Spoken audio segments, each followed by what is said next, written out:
We should be able to, if he has HDMI out. Looks like it. Go ahead and go for us. Oh, wait. She's coming.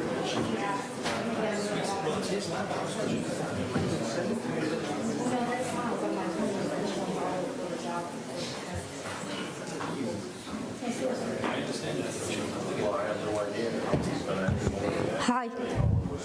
So So we're going to do a real quick test. So what that means, I need the cameras, TV guys. You can leave your camera, actually all reporters. You can leave your cameras, everything here in your seats, but you need to exit. Well, hold on one second.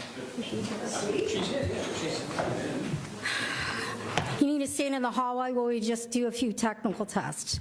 I apologize for that, but we need to do some technical tests. The hallway for now. Turn your cameras off. Turn your cameras off. Sorry about that. You all have to vacate. My name? Her name? Angie, Oh, Angie. because we are transmitting, turning them off is problematic. If we just put on color bars and do this. Do what Jimmy says. Down with the cameras, no recording. All of our transmitters are live and shut off the camera will cause some technical problems for us. Okay, I believe Jimmy. Do what Jimmy says.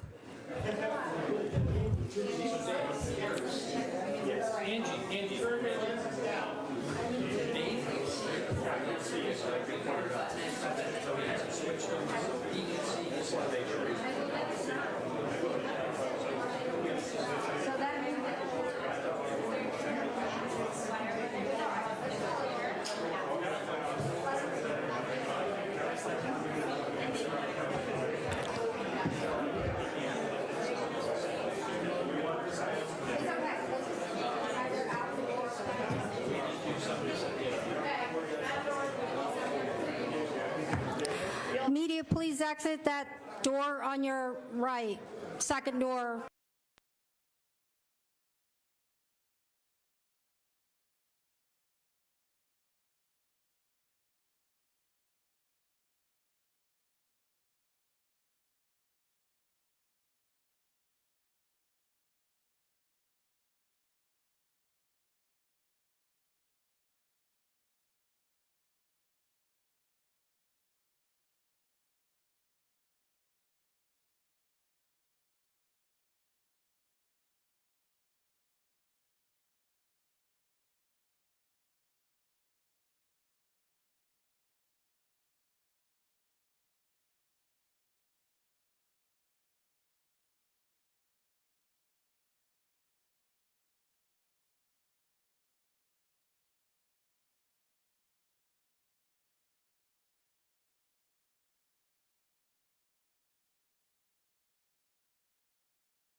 is in all frames for language access here in Maine and throughout the United States. They're grieving and have a right to know the latest information in ASL. So thank you for being cognizant of our ASL in your pictures and TV. Thank you. How quickly will we start?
All right, thank you very much again for joining us. My name is Mike Soschuk, and I am the Commissioner for the Department of Public Safety.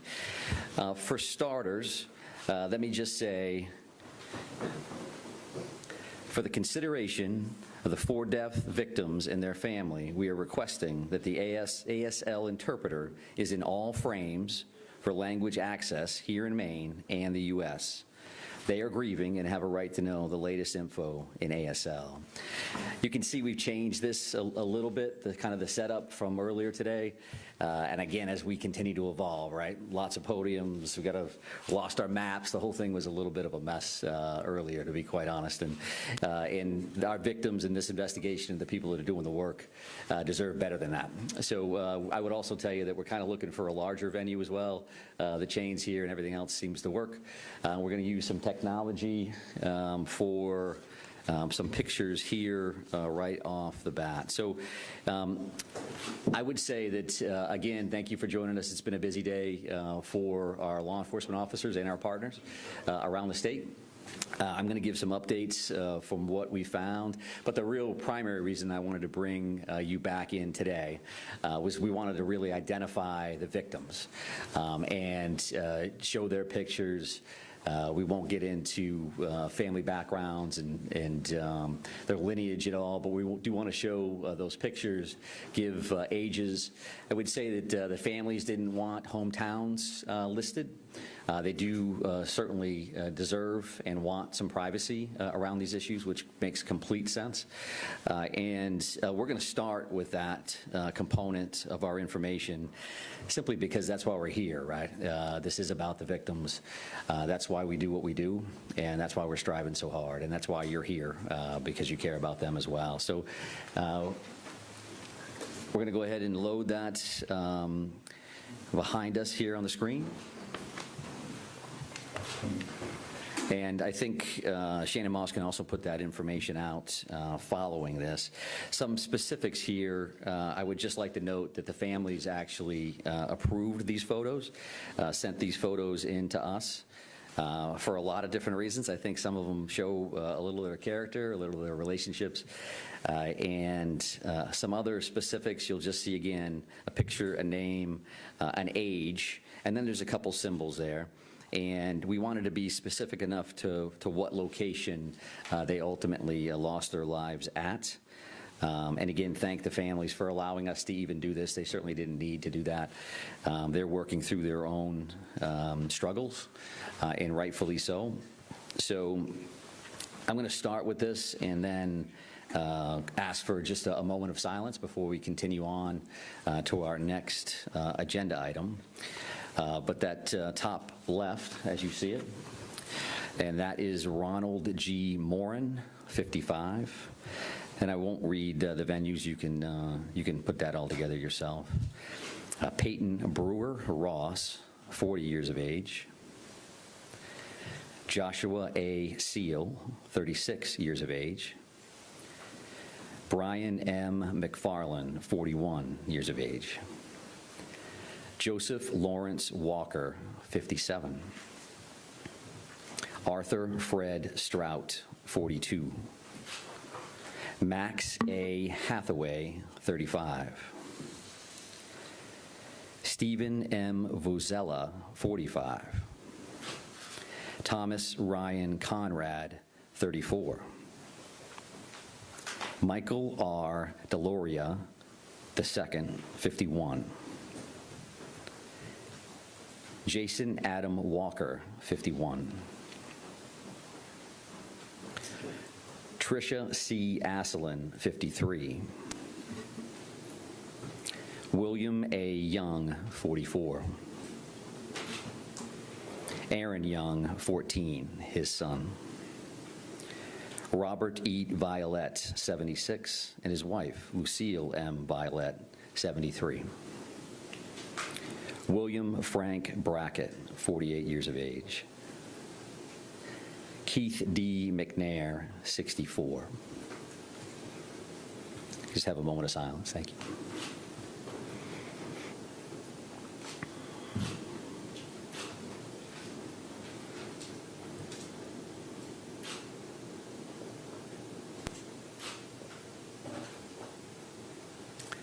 Thank you for that. Truly, truly appreciate it. And we do, again, appreciate that to the family. They did give us those photos. I did not, however, have any of the family members pronounce any of those last names, so certainly no disrespect intended if in any way screwed up the pronunciation. So to move on, I would also like to address the numbers of the victims that I confirmed earlier today with the number 8. And I will tell you that's miscommunication on my part. I was wrong.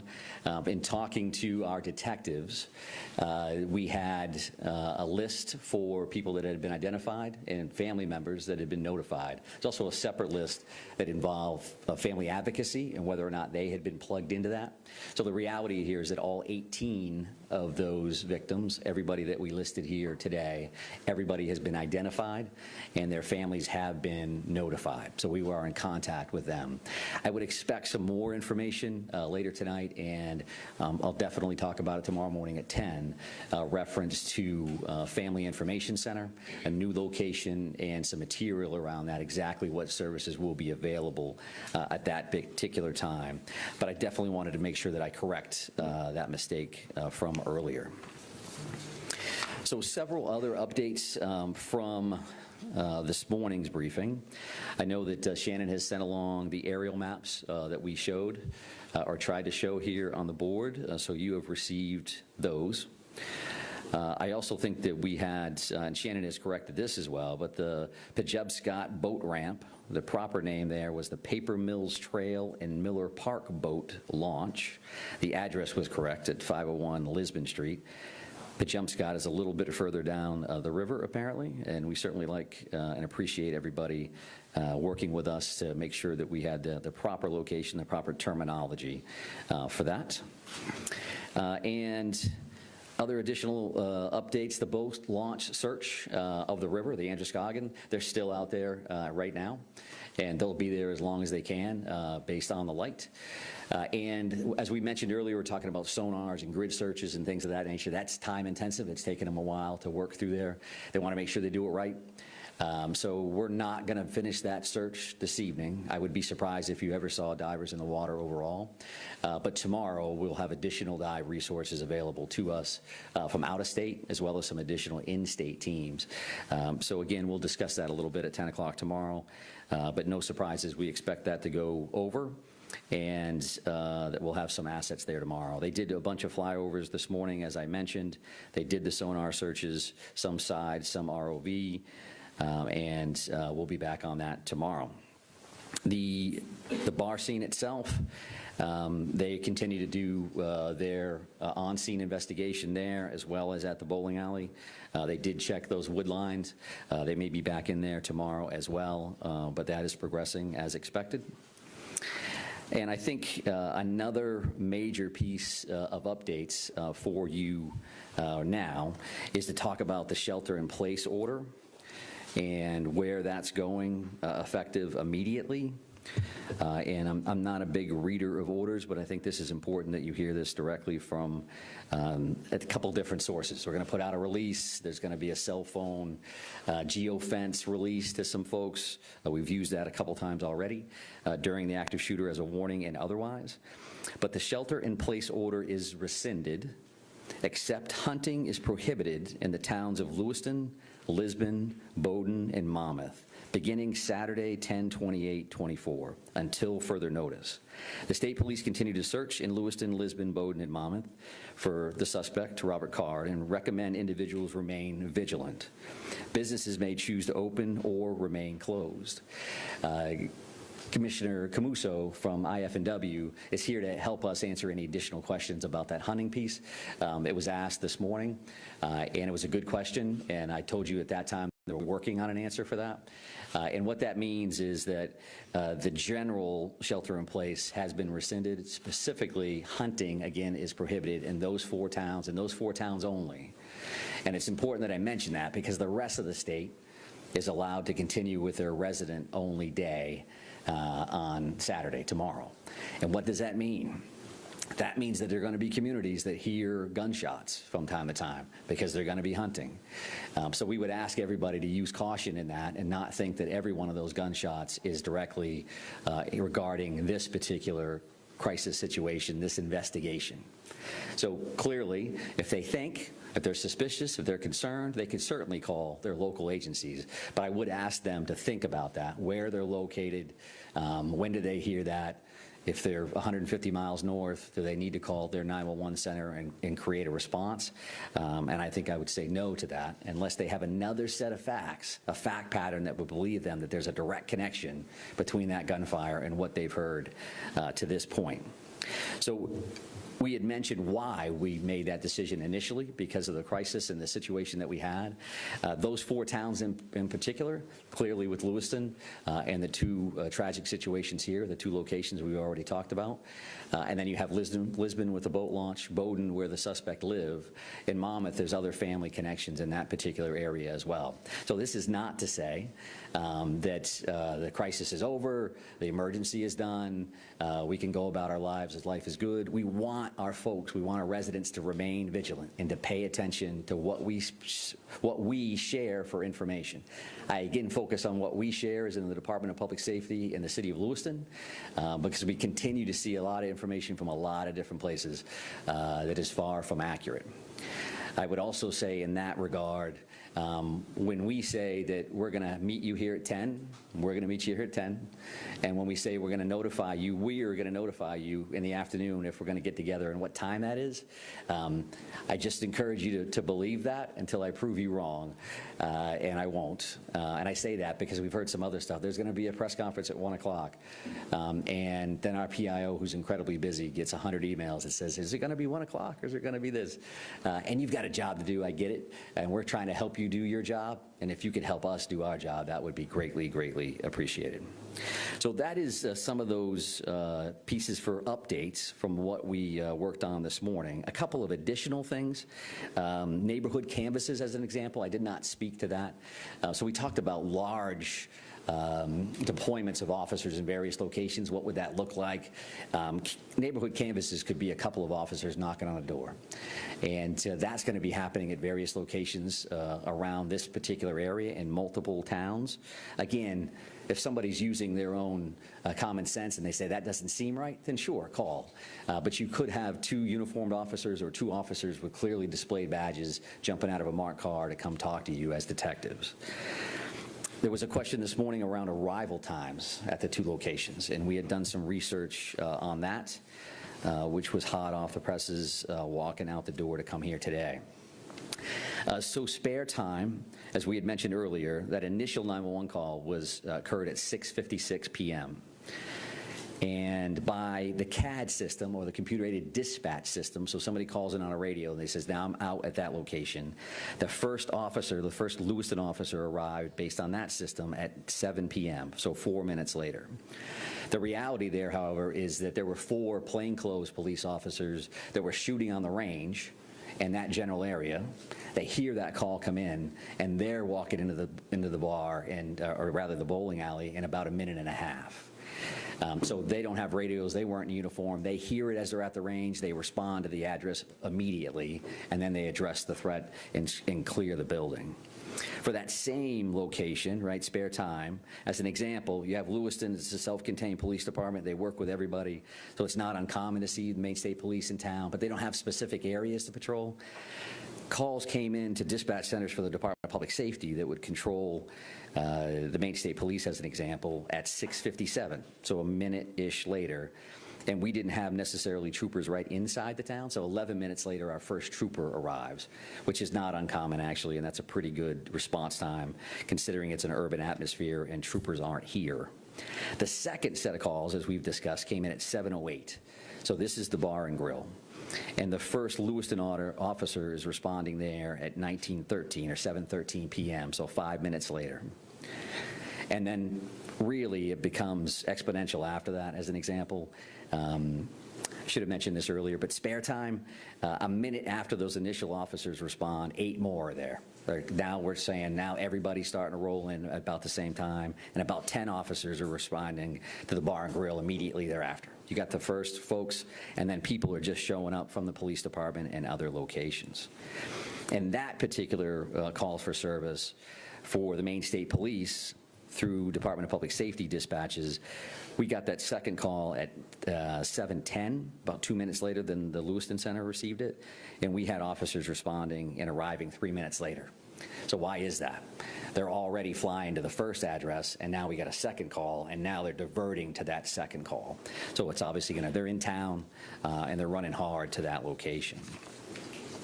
So those are the arrival times that I was asked about earlier today.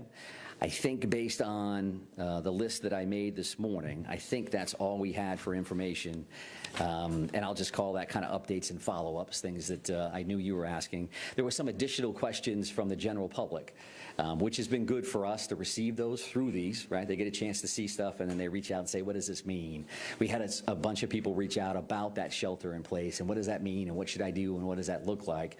And rather than answer those through conversations with city staff, city leadership, police chiefs, we decided to rescind that order again, but recommend that people remain vigilant as they move forward. So I do appreciate them reaching out, and all of that contact has something to do with our ultimate decision. Where do we go from here? So with that in mind, that's the information that I was asked, and the information that I can update. We do have, I believe, the suspect picture up here as another piece. And the reason that we did this is because it's been quite some time. We've seen that photo, and you have a bunch of different photos. This, in fact, has more of the physical description of his height and weight, and his more official hair and eye color. You could guess at that based on some of the photos that you see, but why do that if we can directly give you that information? So if you could freshen up any material that you have there. It does again show that brown hooded sweatshirt and dark colored cargo pants that are in the photo that we had released earlier, which showed him walking in to spare time with that firearm. So I think that's the information that I wanted to get out to you today. I appreciate you coming back or holding on. I know you have long days and long nights, so that piece you were going to be around anyway, I'm sure. But I am, again, happy to try to take some questions and answers. The chief is here as well, but we did want to keep this tight from an operational standpoint. So, yes, sir. Go back to the timeline. Yep. 4 officers were at the range, I think, right? So can you just go over that again? Yeah, sure. So officers are required to qualify a certain number of times a year, right? So in this particular instance, the officers are in plain clothes. They're shooting at a range right around the corner. The call comes in. They hear that, and they're going to respond, which just speaks to when these things happen, everybody's going. You could be a detective, the chief's bailing out of the station, you could be wherever. Everybody goes.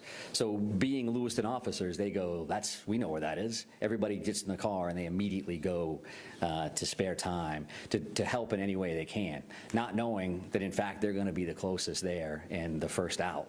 So that cuts almost 2.5 minutes off the original or the initial uniform police officer's response. And that's not uncommon from a police standpoint. Sometimes you got months where you're thinking, boy, I'm right around the corner when all this stuff happens. And sometimes I'm on the other side of the city when other stuff happens. We're very, very lucky that the officers were that close, because I think you save lives with time responses. And in an urban atmosphere, depending on where everybody is and how busy the night is, that response could have been much longer than that. Sir, Yes, sir. Have there been any credible sightings of the suspect by either law enforcement or the public since the shooting took place? Yeah, so we have, again, 530 plus tips and leads that have come in. Some of those have been sightings, some of those have been, and I would say as simple as, but hey, I've got a vacant house that's in this location. I own a barn that I'm afraid to go to. There's something over here that concerns me. So those things run the gamut.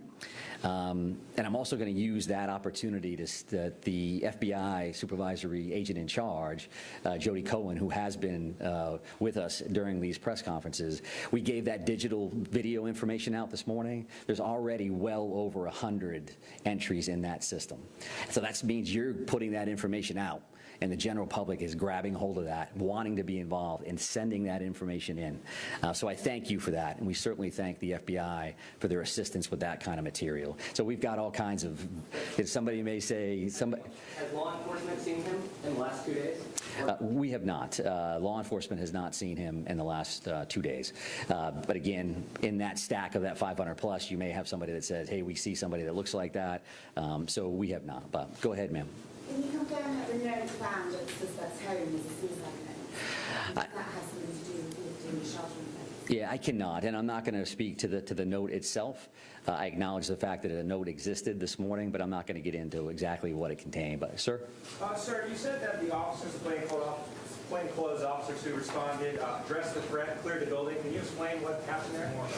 Sure. When I say address the threat, they're going in the door addressing an active shooter. So they're going in prepared to do whatever they need to do to make that scene safe. On that particular time, the suspect is no longer there. They're going in as if they were. So the first thing you do is you go in and clear that location, make sure it's safe, and then you start working with victims and triaging people and trying to make sure that you're getting additional units there as fast as possible. So, yes, sir. I wonder if when the officers arrived at the second scene, the suspect was still there, or whether by the time the first responders had arrived, the suspect had already left. And secondly to that, outside of the area of Lewiston and the surrounding communities, can you talk about the work that's going on further afield, and the suspicion that he might have been able to flee a bit further than that, potentially even outside of the state? Yeah, sure. So the suspect was not at the second location when the officers arrived. As we discussed this morning, we showed those 3 maps as specific areas we knew we were definitely going to be working in, and then we've also cleared other areas that are farther afield. Somebody may again say, there's a barn over there, there's an outbuilding over there. There's some family property that somebody's uncle owns, and can you check that? So as those things come in, some of those are kind of on the checklist to begin with, and then some come in real time. Because as those leads come in, we do look at those, and then we farm them back out to either tactical units that are looking on that apprehension side, or investigative units that can go out and do additional interviews. Is it possible that it could have gone outside the state? Well, at this point, you know, we are cognizant of all possibilities. We're not closing off anything because we want to make sure that we're being as comprehensive as we can with these particular searches. Yes, ma'am? We noticed earlier there was extensive law enforcement presence in Durham, Maine. What can you tell us about what that was about? In what town? Durham, Maine. Durham? Okay, yeah. So, and that's a situation where I heard that on the radio. Somebody had reached out to say that somebody may ask that question today. So we did look at that. There was a location there on a street in Durham where there were 2 911 hang-up calls. 911 hang-up calls happen on a regular basis, depending on where they are. You may go, okay, wait a second. And then we had a second call. And then there was a sheriff's deputy that responded to the scene and then ultimately did not answer their radio, right? So you go 911 hang up, 911 hang up, okay, wait a second, the officer that responded is not talking. That could be for a lot of different reasons. Again, based on the circumstances, we're certainly concerned about something like that. So officers did respond, made sure that he was safe, the scene was safe, and they moved on. So there was no direct connection to the suspect in this scenario, at least in today's call for service. Yes, sir. Have you at this point secured or gone to all the residents, every place where he had lived previously? Have you gone to each one of those homes? And additionally, at this point, have you executed all available search warrants? Search warrants at the houses, at his car, social media, electronics. Have you put all of those search warrants in, or are there still others? There's still a lot of work to be done around the search warrant side of the house, just based on workload alone. I don't know, however, you know, have we searched every house that he's had over the last amount of time? Certainly the ones that most recent. There's a Bowdoin connection, which caused a bit of a stir last night. That was a location we were concerned about. You know, our reality from homicide investigation, as an example, 10 years ago, 15 years ago, you may have done 1 or 2 search warrants. Based on electronic devices and everything else, you could do up to 30 search warrants on one. So this kind of situation, clearly there's going to be a lot of affidavits, a lot of work to be done around that. So we're working with the U.S. Attorney's Office, the Attorney General's Office. Federal entities are assisting with these warrants. That's an all hands on deck. You just never know, I'm going to open this device and that's going to be the one, right? So we've farmed that out to make sure we're making as much progress as possible. And I'm sorry for waiting. Go ahead. By the end of this weekend, temperatures are supposed to plunge in the area. How is that going to complicate the search, or are you hoping this actually might help investigators and be a problem for your suspect? Yeah, so I think that goes in 2 different directions, right? We certainly have a lot of resources coming for the river tomorrow, because it would be nicer if it's sunnier, you can get a better look into the water. So that's one angle. If it's colder, there's an argument to be made that your thermo style of equipment, where you're looking for body temperatures or heat signatures, may work better in that scenario. So it does definitely vary. If it's cold for the suspect, it's certainly cold for our officers as well, and all those different things. We're certainly prepared and willing to do all those things, but that's where we're at. So yes, sir. Can you discuss some of the reasoning behind why you removed the shelter-in-place orders in these 4 towns where you acknowledged you're still actively searching? And secondly, do we know how many weapons Card had or has in his possession? The second question is no, I don't know how many he has or had. If there are weapons within that residence, that'll be part of the search warrant and counting those things out. And the decision to release that or rescind that shelter-in-place order is something that we've discussed internally as command staff members at the CP, and saying, okay, we're looking at pros and cons, right? We've got communities that are locked down, that are shut down. There are families and schools and pharmacies and all those things. So we knew going in, and have acknowledged that repeatedly, that we know that can have a negative impact on people. So the other side of that is we had very pointed threats early on, reference to these locations, and nothing specific since then. So you have to look at that, and you have to do the math on that and say, so are we more comfortable, are we doing more harm than good by keeping people away from these clinics and their doctors and in schools. And while this is still absolutely a dangerous situation without question, we've got to make recommendations and ask the people that we serve, ask the people that we protect to be vigilant, to pay attention, to listen to what we have to say. If you see something, say something. Because you know in most cases, you're like, I don't like that. That looks strange. We can feel that, especially when you live in neighborhoods, right? That you live there, you're comfortable with that. That deal, that car is wrong coming down my driveway at this particular time of the day. What is going on? So that we don't come to those decisions to go into the order or come out lightly by any stretch of the imagination. But we do appreciate all the input from everybody about what does that mean and how it's impacted me as a person, right? So I appreciate that. Yes, sir? Commissioner, is there any reason to believe that he may have obtained another vehicle since you already found his car, or may have gotten on his boat and gone down the river? All possibilities are open to us. I don't have anything specific reference to that particular question. The next steps, where did he go after that, and what was he in or not? Which is why we have feelers out in all directions. Is that a possibility? Sure. Is the river a possibility? Sure. We're going to continue to work those things until we're comfortable that those things have mitigated to the best of our ability, right? Because some of these locations we serve a search warrant on doesn't mean we're done, right? We may actually go back and continue a search and new information and go back and check a location again. So all of those things are absolutely available. Sir, right here. Are there now 18 murder arrest warrants? That's a good question that I don't know the answer to. I know that the Attorney General's office told us this afternoon that they were trying to complete the rest of those warrants in a timely fashion. Now that those individuals had been identified and the families notified. I'll have that answer for you tomorrow morning at 10 o'clock for sure. And right here, ma'am, sorry. Yes, thank you. 2 questions. The first is whether you can confirm that police found a gun in Card's car, the one that the suspect's car, the one that was discarded. Mm-hmm. And secondly, I was wondering if you could talk a little bit about what communication has been like with law enforcement in on the border states of Canada, New Hampshire, even Massachusetts, and specifically whether or not there's any expectation or any plan to put the border checks in place as a suspect continues to potentially be moving. Yeah, sure. So we won't speak to evidence, specific evidence. Did you find something here? Did you find something there? I completely understand why the question is valid, but it's not something we're prepared to talk about, certainly this early on in an investigation. I can tell you that I've been in contact with all of our border states or country. New Brunswick reached out to the governor. The commissioners from our border states reached out to me immediately the day of and have reached out to me multiple times since then.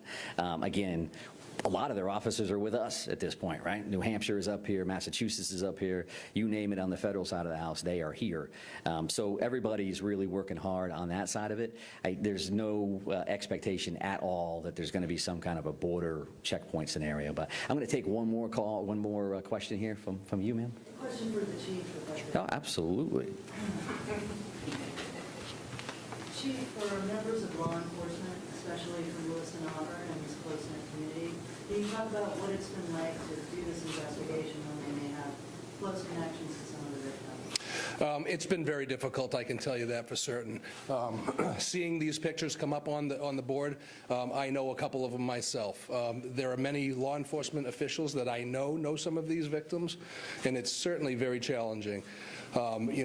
Try to go into a situation very objectively and, do a very thorough job knowing that you know this person that it's affected, or, a family member or a friend. Very difficult.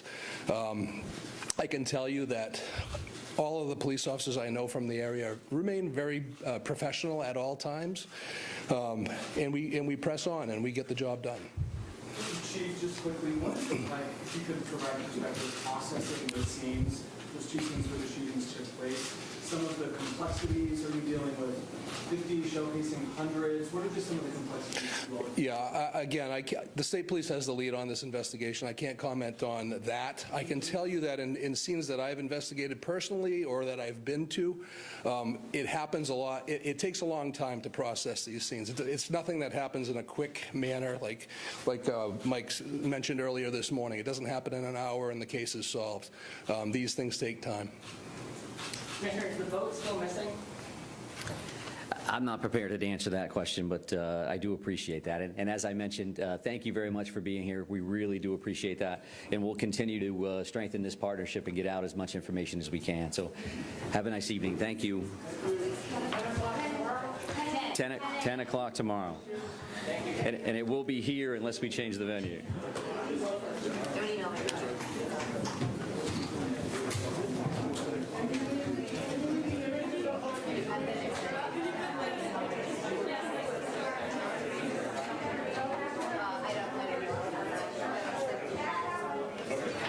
I'm getting nervous because I have to worry about people.